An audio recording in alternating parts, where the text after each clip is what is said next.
As you know, safety plays an important role in your everyday work and allows you to protect your workers from unnecessary injury.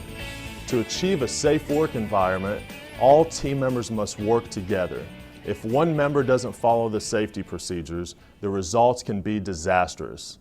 According to the U.S. Department of Labor, 75 to 100 roofers lose their life annually because of an accident on the roof, and 75% of these deaths are the result of a fall. The most common places for falls are the edge of the building, holes in the roof, and off of ladders. So how can we avoid these falls and other types of injuries? Let's take a look and find out. Proper safety procedures on any residential roofing job can be broken down into 7 essential steps and are as follows. Number 1, start with a game plan. Perform a pre-project safety check and inspect the entire worksite area.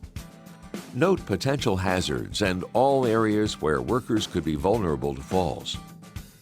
Number 2, notify the residential property owner about the smell, dust, noise, and dumpster location related to the specific roofing job.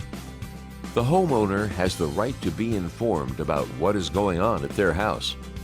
Explain to them what will be done to their roof so there are no surprises. Finally, tell your customer what safety precautions you'll be using on site. This will make them more comfortable with you and your team, and understanding of the noises of the job. Number 3, communicate any possible problems to the crew and any others working on the area. Communication is key. Remember, your entire team needs to be working together to achieve full safety. Warn them of potentially hazardous areas, including slippery surfaces or very steep inclines. Even more importantly, make sure to emphasize the danger of electrical wiring. Remind the crew never to set up a ladder near power lines, and beware of other potential conductors of electricity, such as wet tree limbs. Number 4, wear general safety equipment. Hard hats can protect your men on the ground. Long-sleeve shirts and gloves will also serve as a protective shield. They should both be worn when working on the roof or with any hot asphalt product. Number 5, make certain to set up the ladder correctly. Utilize the 3-point approach. Always have 2 feet and 1 hand or 2 hands and 1 foot on the ladder. Set up the ladder with the 4-to-1 rule. There should be 1 foot horizontal for every 4 vertical. And always tie the ladder down at the top, leaving 3 feet standing over the roof to allow stability when getting on and off the ladder. Secure the base of the ladder with either a stake or a bundle of shingles. One of the more dangerous things you'll encounter is electrical power. Metal ladders can conduct electricity. Please take precautions and set ladders up a safe distance from any power lines or electrical conduit. If leaving the worksite, make sure to anchor the ladder so that it cannot hurt pedestrians or the homeowner while you are away from the work area. It is simply best to take them down overnight. Number 6, use proper material handling techniques. A major cause of physical strains is improper lifting and handling technique. Improper handling of the material can cause serious damage over time. Always lift with your legs, not your back.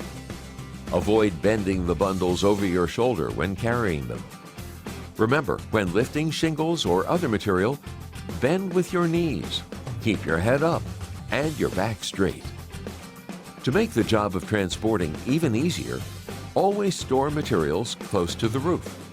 Not only does this eradicate the potential for straining muscles, but it also saves time for your workers. Number 7. Last, consider the potential injuries that could befall your crew if you do not pay attention to fall protection regulations. Always follow local code and OSHA regulations regarding fall protection and the use of safety harnesses while working on a roof. The Pro Field Guide has additional safety tips on working around electricity or handling nail guns. Make sure your team is familiar with these safety rules in addition to all other rules and regulations associated with all the equipment on the job site. For more safety training, please contact your GAF representative or CARE. The Pro Field Guide has additional safety tips on working around electricity and handling nail guns.